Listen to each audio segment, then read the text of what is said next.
Иако сме кажале дека следствениот и најдобар чекор после планот 369 не е започнување на план 12, туку започнување на преговори и отварање на поглавието 23 и 24.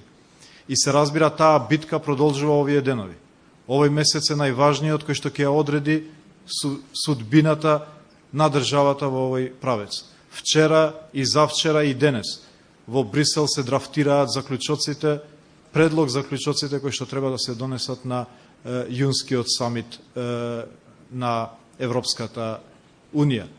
Затоа бевме таму за да покажеме дека нашиот адут како држава не се само затварањето на политичките теми и политичките спорови, туку напротив суштинската реформа на системот која што продолжува континуирано, независно кои ќе бидат проценките.